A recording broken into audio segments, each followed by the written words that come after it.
government. Madam Speaker, sometime in 2007, we were sent a number of letters by a member in this House who shall remain nameless, a male, well, at least I hope I got the sex right, but then again the person has some male attributes, so I'd really suggest that it is indeed a male.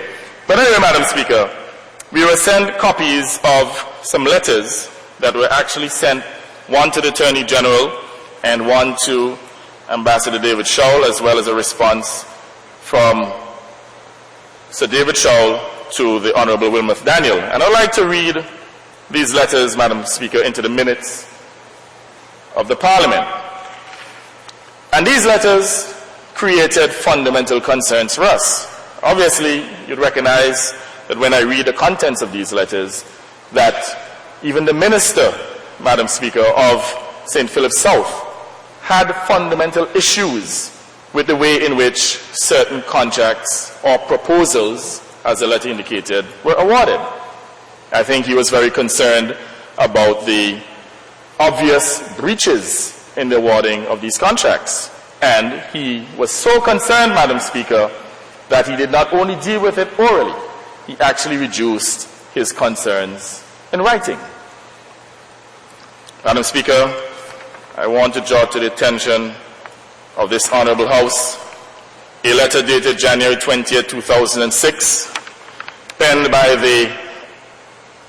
His Excellency David Shaul, addressed to Sir Charles O. Williams, and it reads as follows: Dear Sir, at a meeting held on January 19th, 2006, with the Honorable Prime Minister Baldwin Spencer, Honorable Minister of Finance and Economy Dr. Errol Court, and myself as coordinator of the Intergovernmental Working Group for CWC 2007, it was agreed that the government would engage the services of your company to continue the infrastructure works at Sir Vivian Richards Cricket Stadium. In an effort to proceed with the necessary works, thus enabling the on-time completion of the Sir Vivian Richards Cricket Stadium, the government is committed to the following. And he has here a list of payments. The first payment, Madam Speaker, as indicated in this letter, is a payment of $2 million Eastern Caribbean dollars within 14 days upon commencement of work as payment for the mobilization on the cricket ground stadium. The Ambassador further indicated that $2 million Eastern Caribbean dollars as the first monthly payment upon receipt of invoice within 60 days from the date work commences on the project. And he also stated that monthly payments for works completed shall comply with the IC terms and conditions, which shall be based on an approved bill of rates which your company has already submitted. Letter continues, we look forward to your company's acceptance of the above terms. And he says here that you are advised to communicate your acceptance soonest so that you can commence work immediately and we proceed hastily with the preparation of the necessary documentation and legal approvals. So here's the situation, Madam Speaker, in which the Ambassador is actually acknowledging that there's no documentation, no legal approvals, but yet still he has basically indicated to C.O. Williams that they've been awarded a contract, these are the amounts they will pay, how they will pay it, but the approvals will come subsequently.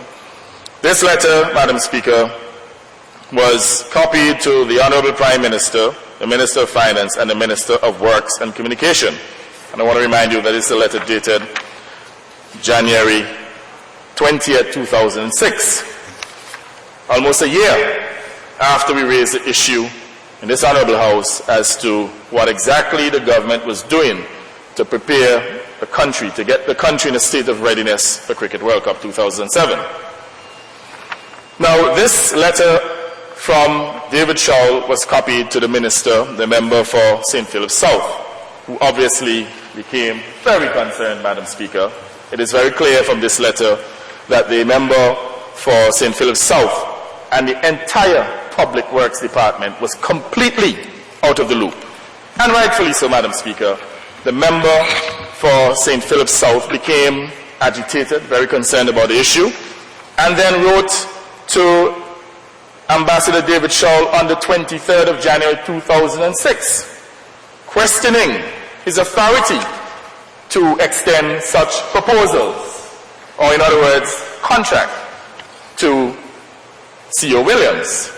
I imagine that the honorable member, recognizing that as an ambassador, Ambassador David Shaul obviously should be primarily involved in strengthening the diplomatic relations between Antigua, Barbuda, and China, not to be integrally involved in the awarding of contracts, and to go as far as usurping the authority of the Minister and the Department of Public Works. So, Madam Speaker, I have here a letter dated the 24th of January, in which the Honorable, or His Excellency David Shaul, responded to the concerns of the Minister, Honorable Wilmot Daniel, the member for St. Philip South, who challenged the legitimacy of David Shaul to preside over this project. And I imagine there are other concerns in the sense that Ambassador David Shaul has no expertise in this field, Madam Speaker. He doesn't have the requisite training to preside over this type of project.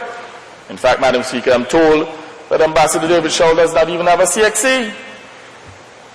So he has no training in project management, but yet still, he was placed in charge of the single largest capital project ever to have taken place in the history of this country.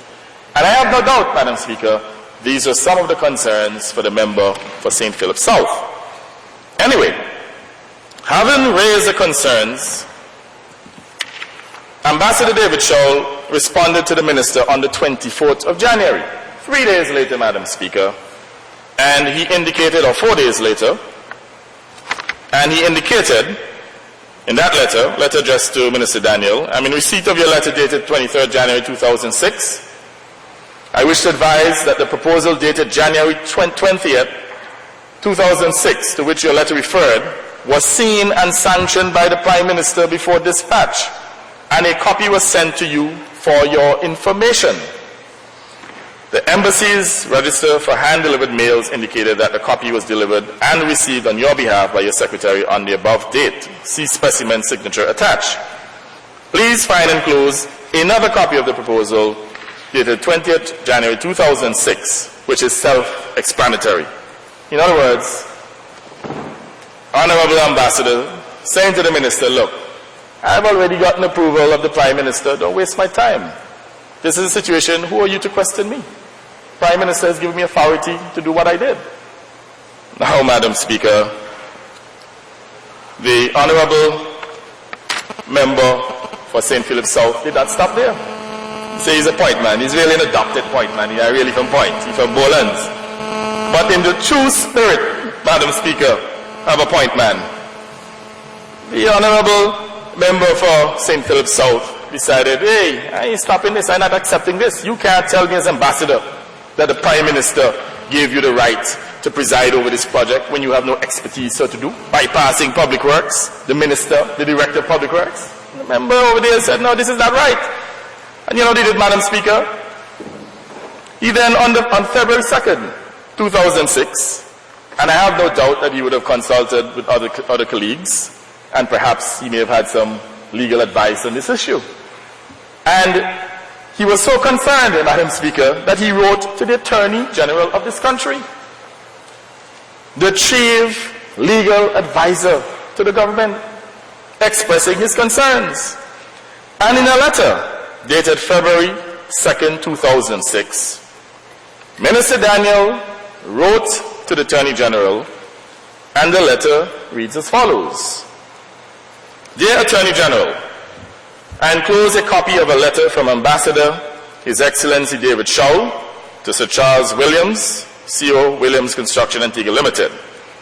You will note from Sir David's letter, the Honorable Prime Minister Baldwin Spencer, Honorable Minister of Finance and Economy Dr. Errol Court, and Sir David are the persons who made the proposal to CO Williams Construction Antigua Limited.